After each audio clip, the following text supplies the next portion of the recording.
शक्तीपीठ महामार्गाविरोधात शेतकऱ्यांनी एल्गार पुकारलेला आहे। शक्तीपीठ विरोधी संघर्ष समितीने आज या मोर्चाचं आयोजन केलेलं आहे आणि हा मोर्चा आझाद मैदानामध्ये धडकणार आहे।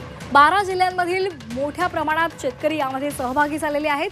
मुंबईतल्या आझाद मैदानामध्ये शेतकऱ्यांचा हा महामोर्चा, हजारो शेतकरी मुंबईमध्ये दाखल झालेत।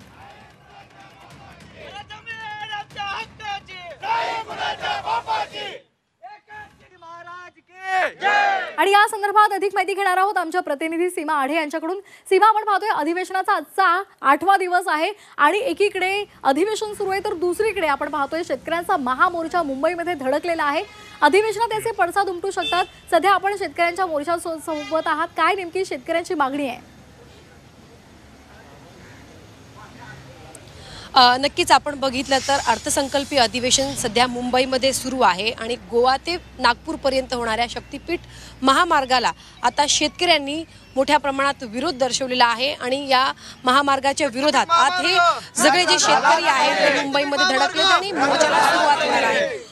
हजारोच्या संख्येने शेतकरी आज मुंबईमध्ये येतील आणि शक्तीपीठ होऊच देणार नाही अशी त्यांची मागणी आहे। कारण अनेक असे शेतकरी आहेत, हा जर महामार्ग झाला तर अनेक शेतकरी भूमिहीन होतील, त्यामुळे ही भीती आहे आणि आम्ही नंतर काय करणार, आम्हाला शेतीशिवाय इतर कोणताही व्यवसाय करता येत नाही असं त्यांचं म्हणणं आहे। त्यामुळे सरकारने हा महामार्ग करायला नको, रद्द करायला पाहिजे अशी मागणी त्यांची आहे। या शेतकऱ्यांपैकी काही शेतकरी आपल्या सोबत आहेत, आपण त्यांच्याशी बातचीत करूया। तुमची शेती किती आहे? तुम्ही कुठून आलात आणि तुमची शेती किती आहे? आम्ही कोल्हापूरमधून आलेलो आहे। कोल्हापूरला आधीच महापुराचा फटका मोठ्या प्रमाणात बसतोय। त्या पद्धतीनं शक्तीपीठ झाल्यानंतरनं मोठा महापूर आमच्या कोल्हापूर जिल्ह्याला परत येणार, त्यामुळे हा शक्तीपीठ रद्द व्हायला पाहिजे ही आमची भूमिका आहे। नक्कीच काका, तुमची किती शेती आहे आणि संपूर्ण तुमची शेती जाते का? हॅलो, आम्ही खेबोड्यावरून आलोय। आमची 6 एकर जमीन जाते। शक्तीपीठ महामार्ग रद्द झालाच पाहिजे एवढीच आमची विनंती आहे।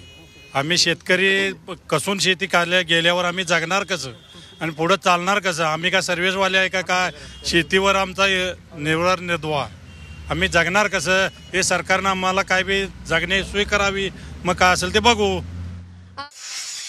अगदी त्यामुळे शेतकऱ्यांनी आता आक्रमक भूमिका घेतलेली आहे आणि महामोर्चा काढलेला आहे। धन्यवाद सीमा, आपण दिलेल्या माहितीसाठी।